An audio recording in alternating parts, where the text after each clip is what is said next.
네, 안녕하세요. 엠트렌드 구독자 여러분, 반갑습니다. 염승환 이사입니다. 제 옆에 그 장문수 연구원님 또 나와 계십니다. 저희 이제 또 엠트렌드에 제가 기억에 한 3번 정도 또 출연하셨던 걸로 기억이 나는데, 네. 네, 정말 또 한번 오랜만에 모셔봤습니다. 연구원님 안녕하세요. 네, 안녕하세요. 네, 어떻게 좀 잘 지내셨나요? 쉽지 않은 하루하루를 보내고 있습니다. 네, 맞습니다. 이게 요새 뭐 너무 또 특히 자동차 담당하시는 분들 더 힘드실 것 같은데, 근데 그래도 좀 좋은 소식이 또 하나 있어요. 그래도 여기 장문수 연구원님이 이렇게 책을 또 한 권 쓰셨습니다. 그래서 강동진 연구원님하고 같이 쓰신 거죠. 네. 그래서 제목이 부를 위한 기회, 에너지 전환과 모빌리티 투자. 요 관련된 책인데, 요 그래도 한번 나오셨으니까 한번 책 속에 간략하게 어떤 좀 내용 들어가 있는지 한번 해주시면 좋을 것 같아요. 제가 최근에 가장 많이 하고 있는 고민 중에 하나가 예전에 바라보던 이런 사고 방식들, 그다음에 예전에 그 저희들이 습관적으로 봐왔었던 사업 구조들을 가지고 있는 회사들이 밸류에이션이 계속해서 좀 싸지는 상황들을 경험을 하고 있어요. 반면에 저희가 이제 경험하지 않았었던 새로운 비즈니스 모델들을 들고 나온 기업들의 가치들은 계속해서 팽창하고 있는 국면인데, 코로나19를 겪으면서 유독 이러한 그 양극화가 더 심해지고 있는 것처럼 보입니다. 그래서 제가 자동차 산업에서 새롭게 좀 찾을 수 있는 투자 아이디어가 없을까 고민하고 있었던 부분들을 좀 이제 녹여서 좀 써봤고요. 저희들이 항상 어디에 좀 환호를 하냐라고 좀 보면 딱 하나 꼬집어서 키워드를 말씀드리기는 어렵지만, 뭐 지속 가능한 성장, 지속 가능성, 뭐 혹은 확장성, 이런 말을 저희들이 좀 환호를 하는 것 같습니다. 뭐 플랫폼 기업들도 그렇고요. 맞아요. 그다음에 뭐 NFT, 뭐 코인, 뭐 이런 것들도 어떻게 보면 이제 확장성이나 지속 가능한 성장을 저희들한테 설득했기 때문에 자산 가치에 대한 확장으로 다가오게 됐는데, 자동차 산업에도 그런 부분들이 있지 않을까라는 부분들을 저희가 그 에너지 전환이라고 하는 커다란 주제부터 모빌리티 이어지는 부분들까지 새롭게 저희들이 좀 포착할 만한 비즈니스 모델들을 가지고 또 제가 에너지 얘기하면 또 잘 안 믿어주시잖아요. 그래서 이제 그쪽에 나름 이제 대가라고 제가 생각하는 저희 회사의 강동진 위원님하고 신재생 에너지부터 에너지 전환, 그리고 이제 모빌리티 이어지는 여러 가지 아이디어들을 좀 적어봤습니다. 이게 사실 어떻게 보면 정말 100년 만의 변화잖아요. 맞습니다. 옛날에 내연기관에서 그렇죠. 화석연료로 쓰다가 신재생이고, 그러니까 이게 또 신재생에서 끝나는 게 아니라 모빌리티로 또 연결이 되는 거잖아요. 맞습니다. 네. 그걸 이용해서 또 나중에 자율주행도 할 수도 있는 거고. 그렇죠. 그래서 큰 변화에서 많은 분들이 요즘에 힘드시잖아요. 사실 뭐 단기 주가 보면 또 짜증도 나시고 그러시겠지만, 결국 투자에서 성공하신 분들은 어쨌든 이제 큰 그림을 그리신 분들이 결국 크게 성공하는 것 같고, 사실 이제 바둑의 비유도 많이 하잖아요. 바둑을 할 때도 대부분 초보분들은 그냥 한 수 한 수만 보는데, 정말 잘하시는 분들은 몇 수 앞을 내다보고 맞습니다. 그걸 하나하나 두는데, 그때도 다 또 정수를 두시잖아요. 이렇게 막 지름길로 가는 길도 있지만 그렇죠. 경수를 둬서 결국 거기서 이제 승리하시는 분들이 큰 승리까지 가게 되는 것 같은데, 주식시장도 저는 마찬가지로 생각해요. 그러니까 제가 사실 방송하기 전에도 장문세 연구원님이 이런 얘기 하신 적이 없는데, 자동차 너무 힘들다. 솔직히 얘기하시더라고요. 그러니까 그만큼, 근데 개인 투자분들이 보는 거는 또 얼마나 힘드시겠어요, 맞습니다. 사실은. 주가를 매일 보시니까. 근데 그런 걸 보면 참 힘들긴 하지만, 결국에 이제 방금 이 책에도 나와 있겠지만, 에너지 전환과 모빌리티라는 이 큰 축이 같이 가는 산업에서 우리나라 또 현대차가 여기서 못하는 게 아니잖아요. 뭔가 좀 준비를 하고 있고 잘하고 있는데, 그게 당장 주가로 안 나오다 보니까 많은 분들이 그냥 단기 시세 때문에 실망하시고 또 떠나가신 분도 계시겠지만, 분명히 좀 준비가 되고 있고 5년 10년 후에는 진짜 다른 그림 또 나올 수도 있는 거잖아요. 맞습니다. 그래서 그걸 생각하시면서 한번 투자도 해보시고 또 이 방송도 봐주시면 좀 좋을 것 같습니다.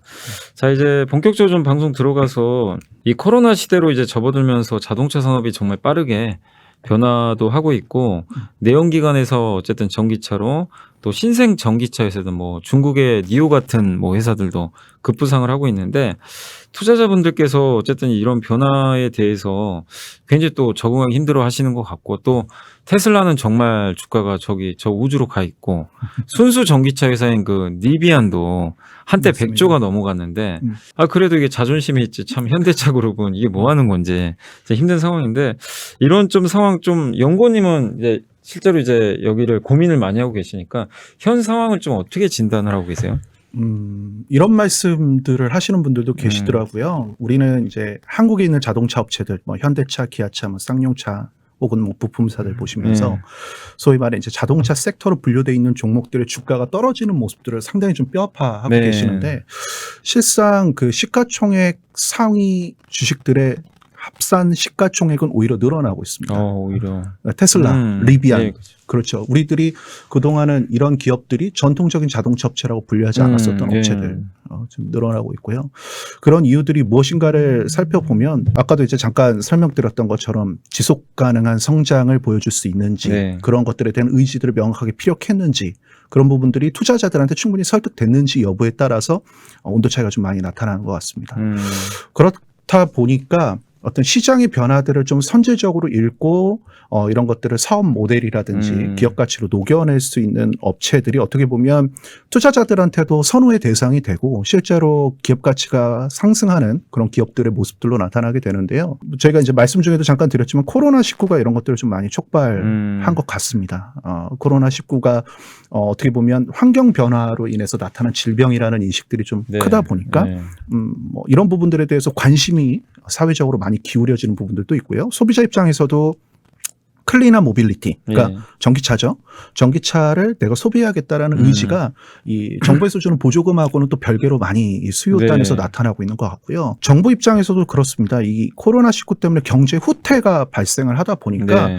이런 것들을 어떻게 하면 극복할 수 있을지에 대한 고민들을 정책으로 많이 녹여내게 돼요. 그런 과정 속에서 이제 뭐 자국 이기주의, 자국 네. 보호주의에 대한 형태들도 나타나게 되고 이런 자국 보호주의를 어떻게 하면 뭐라 그럴까요? 좀 합당하게 표현할 수 있을까에 대한 부분들이 이 탄소 중립이라는 개념들로 좀 많이 발현이 되는 것 같습니다. 그러니까 대의는 상당히 좋지 않습니까? 네. 이산화탄소를 많이 맞아요. 배출해서 지구 온도가 높아지는 거고 이런 부분들을 막기 위한 어떤 전 지구적인 노력들 이런 것들이 중국 같은 이런 이머징 국가들로 부가 이전됐었던 부분들 네. 이 좀 어렵게 표현을 해서 그런데 쉽게 말씀드리면 우리가 싸게 공산품을 소비하기 위해서 아주 저렴한 노동력들을 이머징 시장에서 활용해서 이런 공산품들을 만들어 왔지 않습니까? 네네.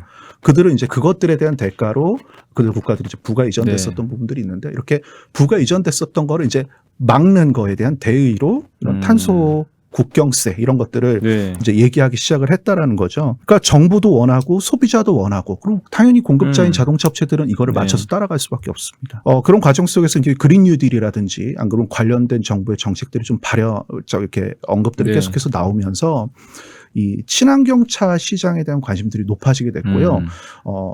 최근에는 이제 미국 바이든 정부까지 이러한 그 친환경차 네. 관련된 정책들을 대거 내놓으면서 정말 이제 굼떴었던 북미 업체들마저도 이제는 다 내연기관차를 버리고 전기차를 만들겠다는 정책들을 내놓게 됐습니다. 이러한 커다란 이제 시대적인 변화들이 어떻게 보면 순수하게 전기차를 대응하고 이 전기차를 가지고 새로운 사업 모델들을 이제 공격적으로 네. 이야기해왔었던 이런 업체들을 중심으로 소위 말해 이제 기업 가치들이 쏠리는 경향들이 좀 나타나고 있고요. 저희들은 이런 부분들을 좀 흥미롭게 보고 있습니다. 예. 그 정말 어떻게 보면은 이제 격변의 시대인데 진짜 그러다 보니까 성장통도 있는 것 같고 그렇죠. 거기서 진통 과정도 있고 현대차는 사실 이제 그렇게 평가하시는 분도 많이 계시더라고요. 안 가는 이유 중에 결정적인 게 내연기관이라는 너무 무거운 짐을 지고 있다. 그렇죠. 사실 이거를 이제 옮겨가야 되는데 그게 사실 말처럼 쉬운 것도 같지도 않고. 근데 좀 안타까운 거는 현대차만 그런 건 아니잖아요. 도요타도 있고 폭스바겐도 있고 왜 유독 현대차에 이렇게 가혹한지 시가총액을 보면 현대차는 크게 늘어나지를 않은 것 같고 도요타는 전기차 대응 잘 안 하는 것 같은데도 여전히 그래도 테슬라 제외하면 1등 아닌가요? 여전히 그 시가총액으로 네. 보면은. 근데 이게 연구원님이 보시길 때 어쨌든 이제 이런 방향 자체는 맞는데 이 상황에서 지금 현대차가 어쨌든 이제 우리나라 뭐 기업들 얘기가 좀 중요한 편이니까 현대차 그룹이 어쨌든 지금 방향성에 맞게 잘 하고 있다. 그러니까 주가랑은 별개로 아니면 우리가 모르는, 그러니까 우리가 어떻게 보면 시장이 또 맞을 수도 있는 거잖아요. 현대차가 뭔가 좀 이게 놓치고 있는 게 있는 건지 연구님도 많이 고민을 해보셨을 것 같아요. 좀 그렇죠. 어떻게 보고 계세요? 저희가 지난 방송 때도 한번 네, 말씀을 좀 드렸었던 것 같은데 타이밍의 문제도 조금 있었던 것 같고요. 네.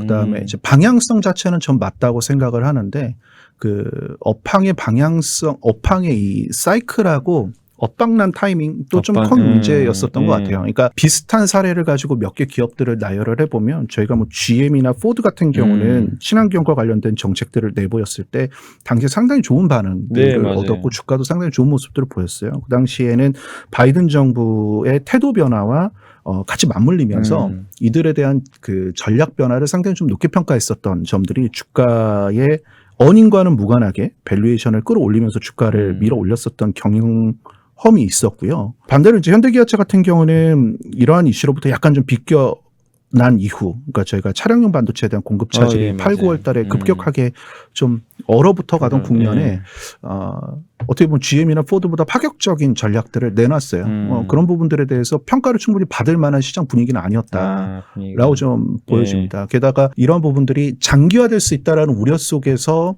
이 현대차 그룹의 이런 정책 변화들을 저희가 바라봤기 때문에 어떻게 보면 순서상 이게 참 이렇게 기분에 따라서 달라질 수 있는, 그러니까 소위 말해 센티 투자자들의 센티에 따라 달라질 수 있는 부분들인데, 당장 이런 이 구조가 회복되지 않은 상황에서 이런 정책들의 변화를 주는 것이 과연 이제 밸류에이션에 녹아들어야 되는 이슈인가에 대해서 아마 투자자들은 좀 고민하지 않았었을까 싶어요. 그러니까 GM은 그때 5월달 반도체 저점 이후 회복되는 모습들과 어닝스에 대한 가이던스 상향과 함께 이것들을 내놨기 때문에 어닝에 대한 가시성도 높아지고, 그러니까 이익에 대한 가시성도 높아지고 성장도 가능하다라고 보고, 이런 투자들을 실질적으로 추진할 만한 그 이익을 내는 회사로서 평가를 하면서 이 정책 변화를 저희가 지켜봤다면 현대차 같은 경우는 그래 생각은 참 좋아. 그런데 당장 이 반도체 불안 어떻게 해결할 거야?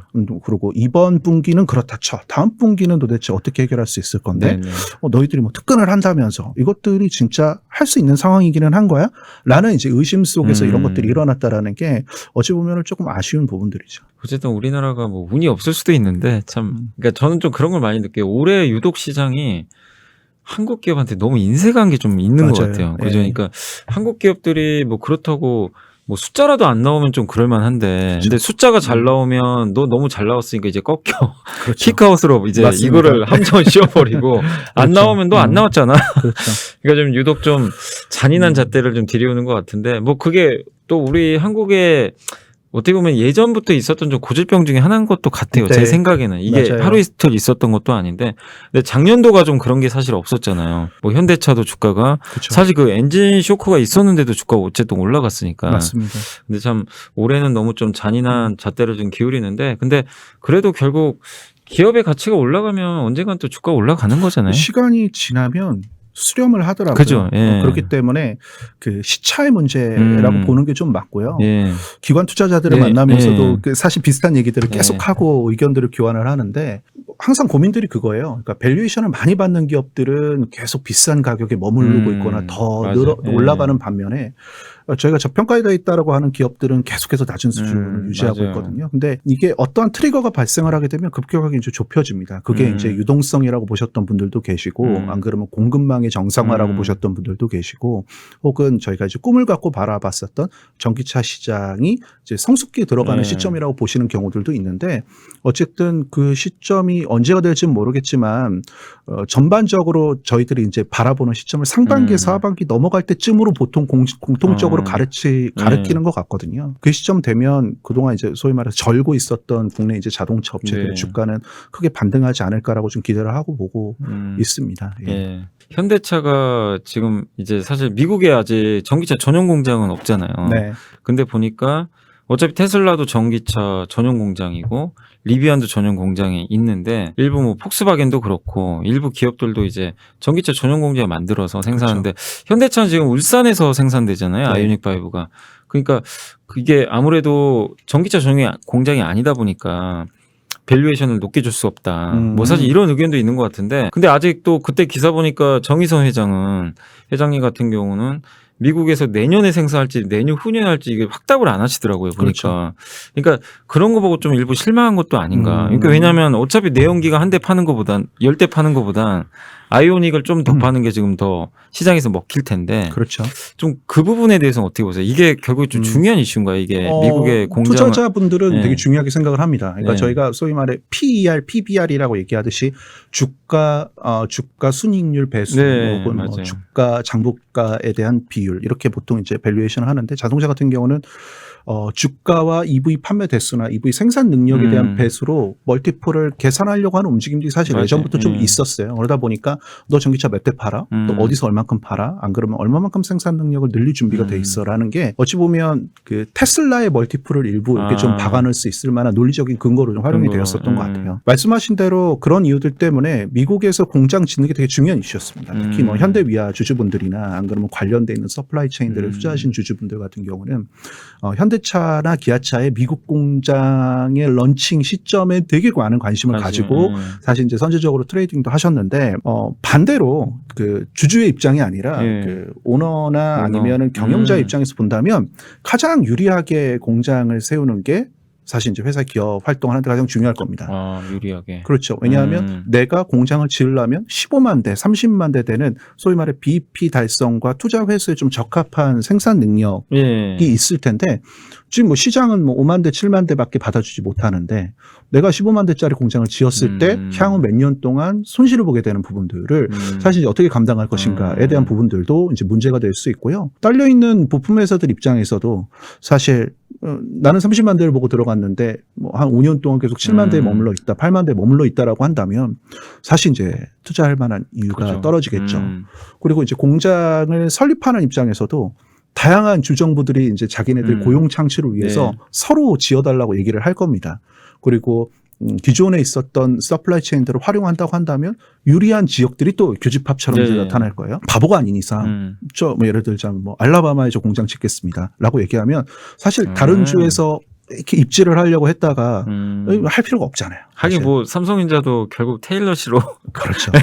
그런 것처럼 했던 것처럼 사실 마지막까지 좀 속된 말로 좀 쪄야 이게 또 긍정적인 포인트들이 사실 좀 있을 거예요. 그렇기 때문에 삼성하고는 조금 약간 개념이 다르다고 생각을 하는데 현대차 같은 경우는 사실 어떻게 보면은 좀 여러 가지 가능성들을 삼성보다는 좀 열어두고 선택할 수 있는 위치에 있었다라고 저는 이제 생각을 해요. 뭐 정부와의 관계까지도 생각을 해본다면 그렇기 때문에 당연히 신중하게 결정을 해야지 저는 맞다고 보고 있고요. 그리고 또 마지막으로는 미국 정부가 자국 기업들한테 상당히 좀 유리한 어떤 구조들, 보조금 구조들을 좀 끌고 가려고 하는 움직임들이 있었어요. 그러니까 이게 두 가지로 생각할 수 있는 게 내가 그거를 극복할 수 없다고 하면 미리 지을 필요가 없는 거예요. 보조금이 없어질 때 그냥 그때 울산에서 날르나 미국에서 만들어서 보내나 근데 뭐 유불리가 없다고 한다면 사실 크게 내가 투자를 하겠다라고 얘기한 걸 굳이 이행해야 될 필요는 없는 거 아닙니까? 반대로